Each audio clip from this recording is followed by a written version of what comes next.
Hello दोस्तों, कैसे हैं सभी लोग? अच्छे होंगे, खुशहाल होंगे और एचपी टेट की तैयारी जोर शोर से कर रहे होंगे। ठीक है, इसकी सीरीज़ स्टार्ट कर रहा हूँ मैं प्रीवियस ईयर की। पहले नॉन मेडिकल की, उसके बाद आर्ट्स जेबीटी सबकी करूँगा, सारे पेपर कराऊँगा इसके। तो इसका जो नाम है वो है child psychology and development pedagogy teaching learning process.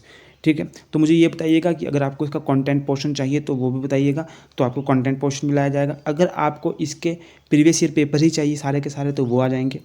अगर दोस्तों आपको एक्सप्लेनेशन के साथ चाहिए तो वो भी बता दीजिएगा। अभी मैं इसको सिर्फ आंसर क्वेश्चन पढ़ूंगा, आंसर बताऊंगा आपको, ज़्यादा एक्सप्लेनेशन नहीं दूंगा। अगर आपको एक्सप्लेनेशन भी चाहिए तो अगले वीडियो में, अगर इस वीडियो में आप कमेंट कर देते हैं तो एक्सप्लेनेशन अगले वीडियो से आ जाएंगे। जैसा जितने ज़्यादा कमेंट होंगे उस हिसाब से डिसीजन लिया जाएगा। अगर एक्सप्लेनेशन नहीं चाहिए तो वो भी बता दीजिएगा। तो चलते हैं क्वेश्चन को। The single factor theory of intelligency was given by, देखो ये क्वेश्चन है, ये रिपीट होता है।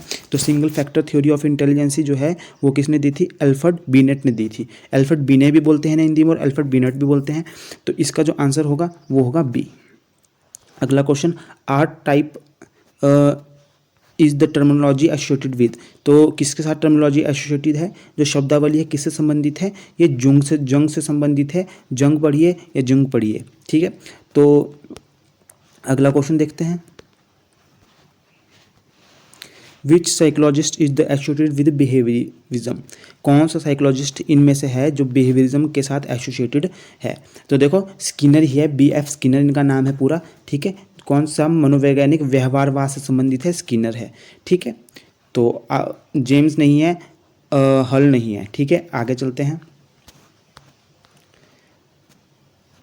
इन which method of study of psychology independent and dependent variable are important element, तो कौन सी ऐसा मेथड है जिसमें dependent and independent variable important होते हैं? मनोविज्ञान में व्यवहार के अध्ययन की कौन सी विधि में स्वतंत्र और आश्रित परिवर्त्य महत्वपूर्ण तत्व होते हैं? तो कौन सा होता है?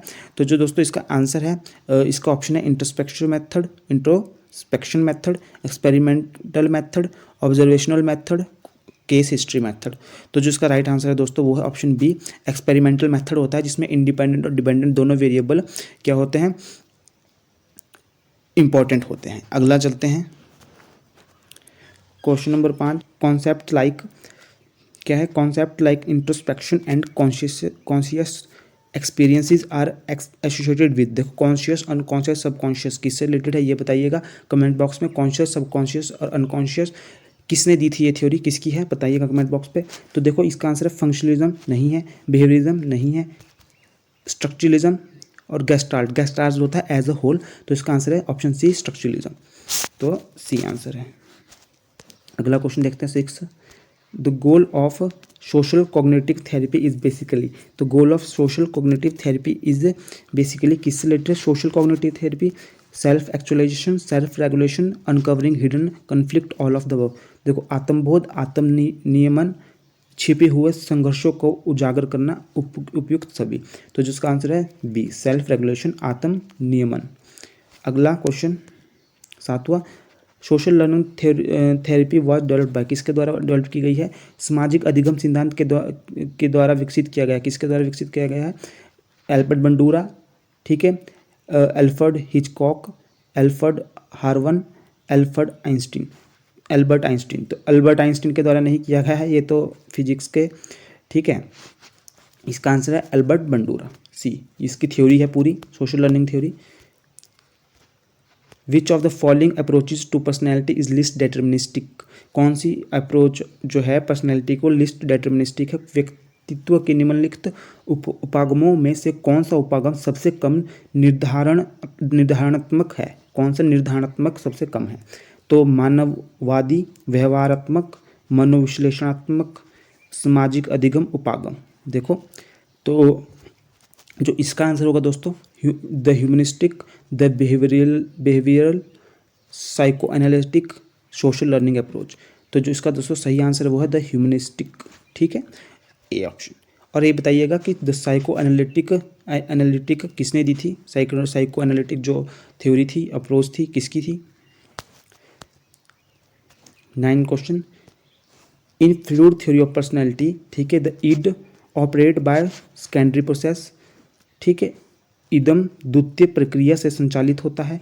The super ego obeys the pleasure principle, जो पराहम सुख सिद्धांत का पालन करता है। The ego obeys the reality principle, अहम वास्तविकता सिद्धांत का पालन करता है। The ego operates by primary process thinking, अहम प्राथमिक प्रक्रिया द्वारा संचालित होता है। तो इनमें से देखो इसका आंसर क्या है, इसका आंसर है C, the ego obey the reality principle. ठीक है, जो ईगो होता है दोस्तों वो करता है रियलिटी प्रिंसिपल को। ईड होता है जिद्दी, वो लालची होता है, वो क्या करता है, जो अंदर से मन होता है करने का वो करता है। सुपर ईगो होता है, वो क्या होता है, सुपर ईगो होता है दोस्तों जो एक तरह से क्या करता है, बोलता है कि नहीं ये सिद्धांत है हमें नहीं करना। जैसे कि आपका चॉकलेट खाने का मन कर रहा है तो ईड बोलेगा चॉकलेट खाओ, ठीक है। सुपर ईगो बोलेगा नहीं चॉकलेट खानी नहीं है, मैं जिम कर रहा हूँ मुझे चॉकलेट नहीं खानी है, ठीक है। तो इनके बीच, या मीठा गलत होता है दांतों के लिए तो सुपर ईगो बोलेगा नहीं खानी है, ईड बोलेगा खानी है। तो इनके बीच जो बैलेंस करता है वो होता है ईगो। ईगो बोलता है चल एक बाइट खा लेता हूँ, ठीक है, सिर्फ एक बाइट खाऊंगा, इससे ज़्यादा नहीं खाऊंगा। तो ईगो क्या करता है, रियलिटी प्रिंसिपल को फॉलो करता है, जो एक्चुअल में रियली हम कर सकते हैं उसे ईगो फॉलो करता है, ठीक है। इनके बीच का कड़ी है एक। तो फ्रस्ट्रेशन एग्रेशन हाइपोथेसिस, देखो frustration aggression hypothesis was developed by social learning theorist assume that frustration produce aggression, ठीक है। assume that aggression is basic instinct, claim that frustration and the aggression are the both instinctive, ठीक है। तो इसका जो answer है वो अब बी है। देखो इसका सीधा सा आंसर है कि हमें जो फ्रस्ट्रेशन होती है वो प्रोड्यूस करती है एग्रेशन को। जो फ्रस्ट्रेशन एग्रेशन हाइपोथेसिस यही बोलती है कि फ्रस्ट्रेशन प्रोड्यूस एग्रेशन, इसका आंसर होगा बी, ठीक है। हिंदी में भी पढ़ लीजिएगा। Which of the following clinical procedure are based in the part of classical conditioning, इनमें से कौन सा क्लिनिकल प्रोसीजर आर बेस्ड है किससे, क्लासिकल कंडीशनिंग से। देखो जो क्लासिकल कंडीशनिंग होती है वो किसने दी थी, क्लासिकल कंडीशनिंग थ्योरी, ठीक है, कुत्ते वाली थी, ठीक है। तो वो किसने दी थी मुझे ये बताइएगा, ठीक है। और जो इसका आंसर क्या होगा, इसका आंसर होगा डी ऑप्शन, ठीक है। तो अपने बताइएगा 11 का आंसर कि क्लासिकल कंडीशनिंग थ्योरी किसने दी थी। Intelligency can be define as, कैसे डिफाइन कर सकते हैं, knowledge of a great man effects, अगर आपके पास बहुत सारे फैक्ट है तो आप क्या है इंटेलिजेंट हो। The ability to get good grades in school, अगर आपके अच्छे ग्रेड स्कूल में आ रहे तो आप इंटेलिजेंट हो। All the factor that make person different from the, ऐसे फैक्टर जो क्या है दूसरों से आपको अलग करते हैं। The ability to think abstractly and learn from experiences, ठीक है। अगर एबिलिटी क्या है आपकी कि अब्स्ट्रैक्टली मतलब ऐसी चीज़ों को भी सोच पाना जो आपके सामने नहीं है, ठीक है। ये सारी चीज़ों को सोच पाना एंड लर्न फ्रॉम एक्सपीरियंस, और अपने एक्सपीरियंस से लर्न करना, ठीक है। तो इंटेलिजेंसी वही होती है दोस्तों जिससे आप अपने एक्सपीरियंस से सीखते हो और क्या है थिंकिंग कर सकते हो, ठीक है, एब्स्ट्रैक्ट थिंकिंग कर सकते हो, ठीक है। एक होती है कंक्रीट थिंकिंग, एक होती है एब्स्ट्रैक्ट थिंकिंग, ठीक है। जो एब्स्ट्रैक्ट थिंकिंग होती है उसमें क्या होता है आपके सामने अगर कोई चीज़ भी नहीं है तब भी आप सोच सकते हैं, इमेजिनेशन कर सकते हैं, ठीक है। तो आगे चलते हैं, इसका आंसर है डी। गेस्टाल्ट थ्योरी एम्फेसिज्ड, किसको गेस्टाल्ट थ्योरी क्या बोलती है, तो गेस्टाल्ट होता है एज अ होल, मतलब हमें किसी चीज़ को पूरे एक साथ देखना है, ठीक है, टुकड़ों में नहीं देखना है, एक साथ देखना है, ठीक है। मतलब या तो हमें सब पैटर्नों को फॉलो करके उसका एक कंक्लूजन निकालना है, ठीक है। तो गेस्टाल्ट होता है एज अ होल, ठीक है। तो फ्लो ऑफ कॉन्शियसनेस, देखो कॉन्शियसनेस और अनकॉन्शियसनेस सबकॉन्शियसनेस ये इसकी थ्योरी नहीं थी, ठीक है। द एटम ऑफ थॉट, एकदम से क्या छोटे छोटे थॉट्स आना, विचार के परमाणु आना। एनवायरमेंट स्टिमुलस या अवर टेंडेंसी टू सी पैटर्न, तो इसका आंसर होगा अवर टेंडेंसी टू सी पैटर्न, ठीक है। हम क्या है सारे पैटर्नों को देखेंगे, पहले छोटी छोटी चीज़ों को हम देखेंगे और उसको एज अ होल अपने दिमाग में सोचेंगे, ठीक है। तो वो होती है gestalt theory, as a whole सोचना, ठीक है। छोटी छोटी सी पैटर्नों को पकड़ना और उसे एज अ होल सोचना, एक साथ सोचना, उसे कंक्लूजन निकालना उससे एक। तो in term of efficiency in scanning information which one of the following strategy is considered the best, ठीक है। तो जानकारी के प्रभावी अवलोकन के लिए निम्नलिखित में से कौन सी तकनीक सर्वोत्तम है, तो बताइए कौन सी तकनीक सर्वोत्तम है। रूढ़िवादी ध्यान केंद्रित करना, जुआ पर ध्यान केंद्रित करना, सहकालिक अवलोकन करना, अनुक्रमिक अवलोकन करना, ठीक है। तो जो इसका आंसर होगा दोस्तों स्टिमुलस स्कैनिंग, ठीक है, स्टिमुलस स्कैनिंग सी आंसर।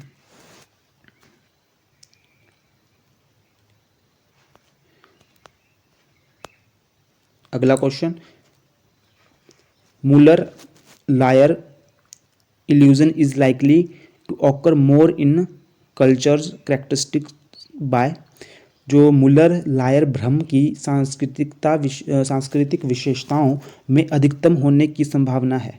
क्या होने की संभावना है? जो Muller Lyer illusion is likely to occur more in culture characteristics by people living in rectangular and square building, people living in building which are round and have a few corners, people living in open space, people living in caves। तो दोस्तों इसका answer है people living in rectangular and square buildings. ठीक है, जो Müller lawyer भ्रम की सांस्कृतिक विशेषताओं में अधिकतर होने की संभावना कब होती है? जब क्या है, पीपल रहते हैं रेक्टेंगल बिल्डिंग और स्क्वेयर बिल्डिंग में। ठीक है, अगला क्वेश्चन, इसका आंसर है ए, द मॉडल ऑफ मेमोरी। ठीक है, अल्पकालिक स्मृति में युक्त स्मृति का मॉडल जो दीर्घकालिक स्मृति के प्रवेश द्वार के रूप में कार्य करता है डैश द्वारा प्रतिपादित किया गया है। ठीक है, तो बताइए, the model of memory consisting of short term memory which serve as gateway to long term memory was propounded by, किसके द्वारा प्रोपाउंडेड किया गया है? इसका आंसर होगा दोस्तों डी ऑप्शन होगा आपका, एटकिसन और श्रीफन। किसके द्वारा? एटकिसन और श्रीफन द्वारा। अगला ऑप्शन, बैकवर्ड कंडीशनिंग ऑकर कब होती है? बैकवर्ड कंडीशनिंग देखो, सी एस इसमें मतलब है सी एस और यू एस है, दो चीज़ें दी है आपका। सी एस है कंडीशनल स्टिमुलस और यू एस है अनकंडीशनल स्टिमुलस। तो इस थ्योरी में जो अनकंडीशनल स्टिमुलस था वो है भोजन और कंडीशनल स्टिमुलस था घंटी। ठीक है, तो अनकंडीशनल स्टिमुलस का मतलब है जो भोजन, जो आप बिना किसी कंडीशन के उसको दे रहे हैं, जैसे आपने भोजन दिया। और कंडीशनल स्टिमुलस हो गया या न्यूट्रल स्टिमुलस बोल देते हैं उसे, या कंडीशनल स्टिमुलस बोल देते हैं बैल, घंटी। ठीक है, तो इसकी स्टोरी क्या थी मैं थोड़ा थोड़ा बता दूं कि कुत्ते को क्या है, पहले रोटी दी जाती थी, भोजन दिया जाता था। ठीक है, तो उसको क्या किया, पहले घंटी बजा दी और उसके बाद भोजन देने लगे। तो घंटी बजाई, भोजन दिया, घंटी बजाई, दो दिया। तो उसकी कंडीशन ऐसी हो गई कि जैसे ही घंटी बजती थी उसके मुंह में लार आ जाती थी। ठीक है, लार आ जाती थी, चाहे उससे आप भोजन भी नहीं दे रहे हैं पर उसको क्या लगता था कि मुझे भोजन आएगा, तो उसकी पहले ही लार आ जाती थी। तो ये सीन था। अब पूछ रहे हैं बैकवर्ड कंडीशनिंग कब हो जाएगी? तो दोस्तों बैकवर्ड कंडीशन कब हो जाएगी? जब आप उसको क्या है, भोजन पहले ही दे दोगे। ठीक है, भोजन आपने पहले दे दिया, घंटे के बिना ही भोजन दे दिया, घंटी बजाई नहीं और भोजन पहले दे दिया। And conditional stimulus presented after the termination of conditional stimulus, भोजन आपने पहले दे दिया। ठीक है, और क्या किया, और तब उसको क्या है, घंटी बजाई, तो वो क्या होगी, बैकवर्ड कंडीशनिंग होगी। तो इसका आंसर है D option.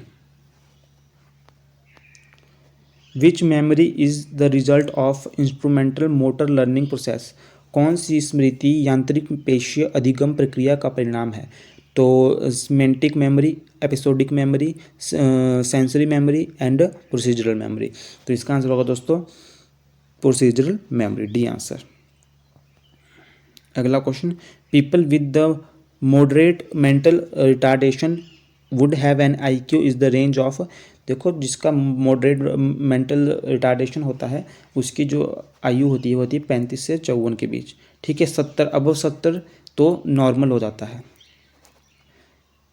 To design teaching learning activity for a classroom to suit the requirement of the student, teacher should have a knowledge of, किस चीज़ की नॉलेज होनी चाहिए स्टूडेंट को, टीचर को?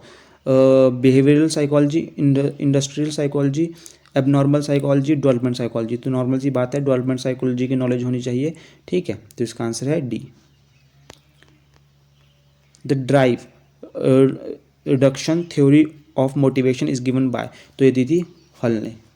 ठीक है, हल ने दी थी, ये पता होना चाहिए आपको, हल ने। फ्रूड ने तो दूसरी दी थी साइकोएनालिटिक वाली। ठीक है, education implication of education psychology for a teacher is, ठीक है, शैक्षणिक मनोविज्ञान का एक अध्यापन के लिए शैक्षणिक निहितार्थ है।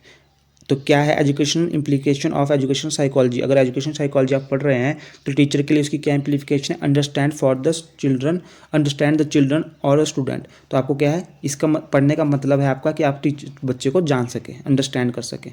पहला ही आंसर है। The most scientific and objective method of studying behaviour, तो most scientific and objective method कौन सा? Observation method, experimental method, survey method, case study method. तो इसका आंसर है experimental method. Include the data concerning the family background and education development. ठीक है, किसमें हम क्या करते हैं, background and educational development data collect करते हैं, केस स्टडी में। किसमें, केस, जनरल बिहेवियर में नहीं करते, जेनेटिक अप्रोच में भी नहीं करते, तो हम किसमें करते हैं, केस स्टडी में। एजुकेशन साइकोलॉजी इज द, क्या है, प्योर साइंस है, अप्लाइड साइंस है, नॉर्मेटिव साइंस है, नन ऑफ द अबव, तो एक अप्लाइड साइंस है।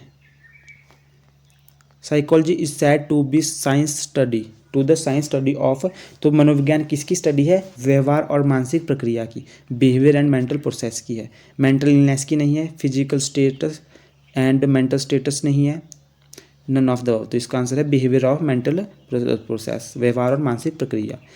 Who could the term position effect, ठीक है, कर्मानुसार स्थिति प्रभाव पद कौन कर सकता है, ठीक है, तो Hermann Ebbinghaus, Sigmund Freud, William Wundt और विलियम जेम्स। ठीक है, तो विलियम वुड कर सकते हैं, विलियम जेम्स कर सकते हैं, सिगमंड फ्राइड कर सकते हैं, या हर्मन एबिंगहॉस कर सकते हैं। तो जो इसका जो सही आंसर है दोस्तों वो है A answer. Which of the following method is used for memorising a poem, कौन सा मेथड है, सीरियल मेमोराइजिंग, क्रमानुसार याद करना, पोइम को याद करने की क्या बेस्ट तरीका है, वाक्यात्मक याद करना, ठीक है, वितरित अभ्यास करना, या उपरोक्त में से कोई नहीं। तो serial memorising, syntactic memorising, distributed practice, none of the above, तो इसका आंसर है C. Who is the father of psychoanalysis, देखो साइको एनालिसिस के फादर कौन है, सिगमंड फ्राइड। विलियम वुंड किसके हैं, आप कमेंट बॉक्स में आंसर दीजिए। ठीक है, in India first psychological library was establish, तो देखो जो फर्स्ट लाइब्रेरी कहाँ की थी, कोलकाता में की गई थी, किसके द्वारा की गई थी, देखो कोलकाता में की गई थी, सी आंसर। और किसके द्वारा की गई थी, आप अपना आंसर कमेंट बॉक्स में दीजिए। तो दोस्तों यहाँ पे वीडियो समाप्त होती है। अपना आंसर, ये आंसर जरूर दीजिए कि वीडियो का आपको फुल डिटेल के साथ क्वेश्चन चाहिए, और आपको इसका कंटेंट पोर्शन भी चाहिए, और आपको क्या क्या चाहिए। ठीक है, तो मिलते हैं अगले वीडियो में।